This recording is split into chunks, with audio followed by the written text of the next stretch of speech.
Christopher Sicuranza is the Assistant Chief Administrative Officer for the City of Gloucester, and he joins us to explain what that role is because Heather and I need to know now. Thanks for joining us, Chris. Thanks for having me here. Pleasure to be here. Yeah, we really appreciate it. So obviously, what I've learned in my time here is how important the role of the CAO is to the city. Yeah. So from the top, can you just explain what a Chief Administrative Officer is and Sure. what those duties entail? Yeah, so it's funny because a lot of people hear CAO and they hear CEO. The CEO would really be the mayor, of course, and she's the chief elected official is how you could kind of think about it that way. But under any good top person is their number two person, and that's largely what the chief administrative officer is designed to do. They are tasked with being the right-hand man or woman of the mayor, and the reality of it is that they're responsible for providing the leadership across the managers to provide insights about the budget, to make sure they're working with the city council, to make sure, of course, they're reaching out to the community to align public support meetings. Really just making sure that they are involved in all facets of the government, but managing at the top on behalf of the mayor. Now, as the charter will state, it has kind of interesting terminology that is a little bit vague from my lens, and I brought it from the charter here to read off to you all, where it says, a chief administrative officer is personally and professionally qualified as a municipal administrator by virtue of education, training, and previous experience. The Chief Administrative Officer does not need to be a resident of the City of Gloucester. However, I am proud to be living here for many, many years now. And the reality of it is it's a person that has to get into the weeds of a lot of the different topics, issues, policy-making decisions, budget. You really have to grasp the full shapoopy of Gloucester to make sure that you're offering the leadership that it really demands. And so that kind of coordination and supervision of all the different agencies and departments is truly important. And the mayor has to do what they think is important to do. And the reason why I say they, we were talking a little bit before we got on air here, is the charter needs to be reviewed. We're a city that is coming up on our 400th anniversary, as we know, with 1623 studios here. But the reality of it, it needs to reflect a modern society. Unfortunately, the charter reflects a lot of he and him terms. And so those pronouns are something that I know there's other guests that will be talking about, perhaps a charter review change, and I certainly welcome that as well, too. Yes, we'll be having Paul Lundberg on to talk about how the charter is reviewed, why it's reviewed, when that happens, very important. who does it, right. It's very important, and it will take a volunteer group, so I'm sure Paul, the former city council president and a good friend of mine, he'll be able to articulate that perhaps a little bit better than I. We did have an effort previously, but it's a very promising thing to see, because all that is to say is we serve at the pleasure of the people. I serve at the pleasure of the mayor. I try to do, and she can empower me for tasks including being her liaison for different meetings, to take perhaps votes, not so much formal votes, but informal votes, ad hoc committee meetings. She can designate to the CAO unique powers, unlike any other position, and that is provided within the charter as well, too. Currently, we have, as our interim chief administrative officer, we have Frank Cousins, the former sheriff. He's done a great job. He and I have come back into the office. I came back after a few years. I was working at the state level. I was here briefly at 1623 Studios. But coming back in, because during COVID, there was clearly a need to have better leadership and more accountability. And I think that the mayor's office has been trying to lead us through a very tough time through the pandemic's office. And both he and I have certainly been able to, once again, provide a balanced budget, which is probably the biggest task of the CAO, is to make sure that you have a level-funded budget. And we've been able to do that for the last 5 years. So what I would like to stress in the charter is that there is that one sentence where there are certain requirements, Sure. and that's a loose term, Yeah. education or training or experience. Sure. And that does not fall under the mayor's requirements. Right. The mayor only needs to be a voter. That's right.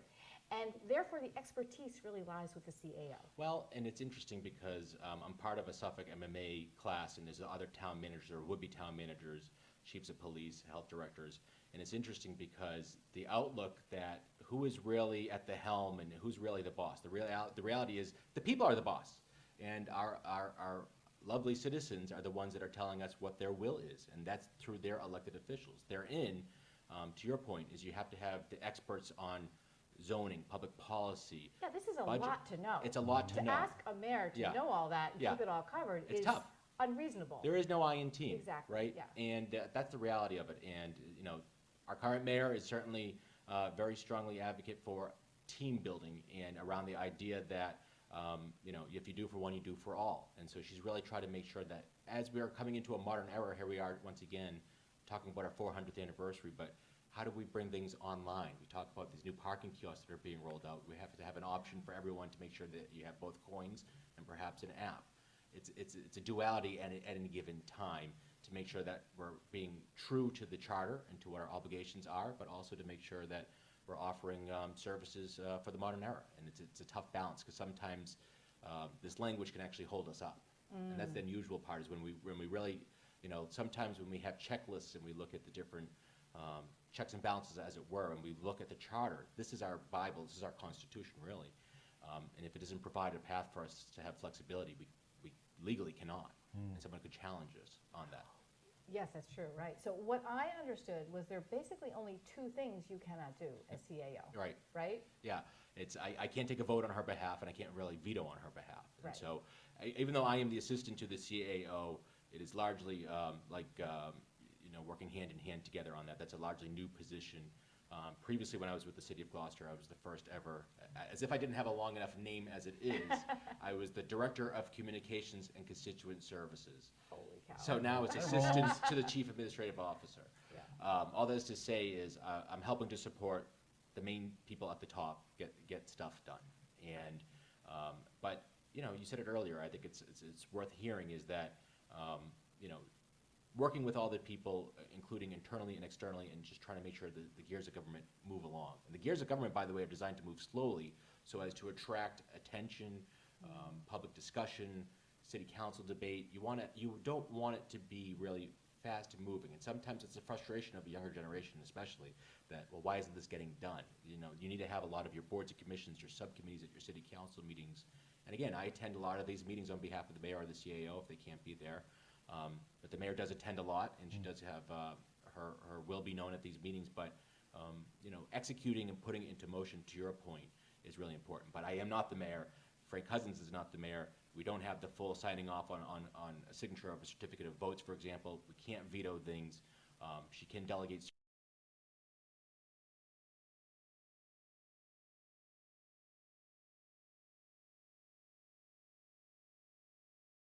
So while the mayor's office certainly sits at the top, we are certainly a team, and we're better for having all the great managers that we have in the city, making us all row together in the same boat, for sure. So. Do you want to just spend one more minute on designing the budget? Sure. Because that, as you said, Yeah. that's really the big job. That's the bread and butter of the mayor's office, and it's stated here, and the charter, it is stated across any job description that you might ever see. And the reality of it is a all-hands-on-deck approach that we have, is that we ask people, this administration has been very keen on making sure that we have a level-funded budget, which is to say, we're not overspending, we're not underspending. We're living within our means is how we kind of like to put it. And to that end, it's very difficult as you see the cost of living that's increasing when we have union contracts. That's another factor, by the way, is negotiations with the unions to make sure that things are staying current, to make sure that they're fair and equitable. But living within your means is a difficult conversation when you're asking about adding additional digital services. Well, is that a new job description? Is that a changing of a job description? These are conversations we have to have with personnel, the labor unions, and we look around at different municipalities. But the budget is really where things, I think it's actually our now President Joe Biden that has a quote that says something to the effect of, show me your budget and I'll show you your values. Yeah. And that's really the reality of it, is that we have to make sure, well, are we helping enough nonprofit groups? Are we helping for recovery programs? Do we have those kinds of things? Could they be supported by grants? You don't quite know at any given time where a COVID crisis might pop up, and did we have enough money and resources into that? Will we have state and federal resources that can jump into that? So at any given time, you're trying to have a flexibility. You're living within your means, and you're asking your managers to live within your means about whatever projects that might be on the horizon, but you have to factor in the unknown a lot of times, and that's very hard to do. So the way you do it is by doing what we said earlier, working as a team. You communicate what your goals are for the short term and for the long. We have a very exhaustive, puts the exhaustive approach to the budget season, we call it. And that usually starts right at the beginning of the year. We have a fiscal year that starts from June to June, not January to December, January to January. And to that end, we are working on that morning, noon, and night. This past year, again, with COVID and me coming on board and transitioning between a couple of other CAOs, there was an interim CAO, Nicole Keyser, who was great, and we brought on Frank Cousins. I was largely helping to make sure that the budget was moving forward. And that's negotiating with your Budget and Finance Subcommittee, but they were all public meetings. And we had the chance for the public to weigh in and to talk about, well, should the fire department have more support or the police? And you don't want to pit people against each other. You want to get results that are going to showcase support for the short term and for the long, like I said earlier. And sometimes there are hard conversations to have. Sometimes they're very easy conversations to have. And the reality of it is we want to live in a city that reflects, through our budget anyways, that we are living within our means, but we're still making progress. And it's a tough balance. I was saying before about the balance between the old school and the new school. It's kind of like that with your budget as well. You don't want to leave anything out there that could be questioned later on. You don't want to have people making sizable increases to their raises, especially on the manager's side. You want to live within your means is the phrase that we kind of live by. Act not for today, but tomorrow as well, which you see in the Kairos Hall. It inspires us daily. And it's not an easy process. It's something, as a communications person, math is not my strong suit. However, I'm very lucky to work with people like our CFO, John Dunn, who has a legendary amount of experience, taking my own graduate level courses, looking at best practices, looking at other communities. There's ways to get creative things around, state aid and stuff like that, federal aid and whatnot. But we have to live within our means. And that also goes to the capital planning as well, too, which, again, you're seeing a lot of different wards going on building themselves back up again, but they need to find the capital budget to do that. So it's conversations that are always ongoing. It never really, as much as a budget lives and dies within that fiscal year, you're never really done with it. You're never really done with trying to figure out where you're going to find that next pot of money for the next project. So it's always living. I call it a living budget. So. And it's really obvious that we need a CAO to do these things. Well, Or a team. it is no small task, and Yeah. we are lucky enough. I mean, we actually have one of the smallest mayor's office across the entire Commonwealth for a mayor's office. There was some resistance just to have me come back in a position because they defunded my position the last time to keep it level funded in different areas. That was there was some tightening of the belt, and I was able to move on to greener pastures with the state, and everything was amicable and that way. But the reality of it is you can't take it personal. You have to actually divorce the personality from it a little bit and do the right thing to keep it budget conscious. And I feel strongly welcome back in the city, and I know that I'm adding value because we're doing trainings and leadership seminars. We're doing things that we haven't been able to do, somewhat because of COVID and because of the challenges that presents. But the reality is we want to be known for setting a trend. We want to be, there's best practices and there's awards that you can get on behalf of the city for your annual reports. That's something that we're trying to work on internally, is to make sure that this is a great place to work. It's America's oldest seaport, and we want people to feel proud to work here. I certainly do. I think the word is authentic is what we always describe Gloucester as, and I think we're a better city for it. But keeping in check with your managers and making sure that people are trying to stay on the same page. We have every other week, what I put together is called a manager's meeting. And so I make everyone go right through, and I say, what's going on in health, what's going on with the assessors, and I make everyone give an update so that we all know what is going on. So often, you'll find, unfortunately, across really America and the different local government structures, there's silos. So people don't know what's in community development, what's going on with the archive departments, or what's going on within purchasing, and don't forget, we also have a role within the school department. We also have a role across every function. And so, if a janitor and a DPW worker don't know what's going on a different side, they might have to be called in to be understanding that they have to support something else. And communication is, I would say, perhaps one of the most underrated things that you're not going to find in that charter definition is communication and staying consistent with the communication and making sure you're staying fair to everyone and offering a consistent communication. Okay, 3 words. Sure. I know that communication is going to be one of them. What makes a great CAO? Leadership, communication, understanding. And Understanding of the mayor or the people? yes. The reality is you have to have something of compassion, but you also hold the line. Unfortunately, for better or for worse, I think the pandemic has exposed both the opportunities and the flaws that we have in our democracy. And that is to say, I think there are new digital ways that we can get involved. Unfortunately, we've seen it weaponized now in a way that people are distorting the lens of how feedback, you can have an echo chamber as it is on social media, and people really are not interested unless it is supporting their own unique narrative. The truth rises to the top, as Benjamin Franklin used to say.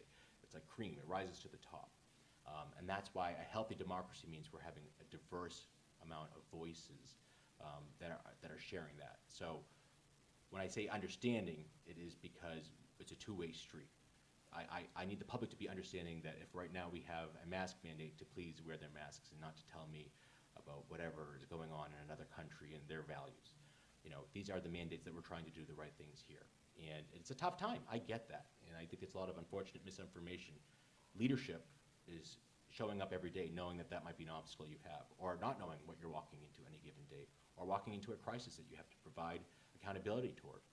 And that's the reality of the mayor's office. That's certainly the role of the CAO as well too, is to make sure that you wake up every day that you said, did I do enough for this city and for the citizens? And I certainly take that call to action very seriously. And I serve at the pleasure of the mayor because I understand that she shares that outlook as well too. But a chief administrative officer has to make sure that at 3 a.m. if there's a phone call about a snow emergency, you're answering that call. Or if there's a crisis, Afghan refugees that might be coming to the community, how do you best support them? Or is it a school committee that's gone awry and people are looking for a raise, and how do we best message around that? You never quite know where the curveball might be coming in from. And yet, by the way, you still have to do a budget or get your timely reports done or certificate of votes. So at any given time, you never quite know what's going to happen. What you have to be true to is yourself and be the true compass and say, I'm going to be holding the line. So communication, leadership, and understanding. Oh, you remembered the three. Yeah, right. That was pretty That's 'cause impressive. he believes them. I believe Yeah. it. I believe it. Well, we really appreciate your time, Chris. Yeah, The assistant CAO or the assistant To the CAO. CAO, That's it's okay. Dwight Yeah. Schrute kind of. Yeah, So, but that's all right. I'm happy to be here, and thank you again for your time. Yeah, we Thank appreciate the 101. It was really a timely subject as well. And the only thing I knew about CAO before this was a sweet parking spot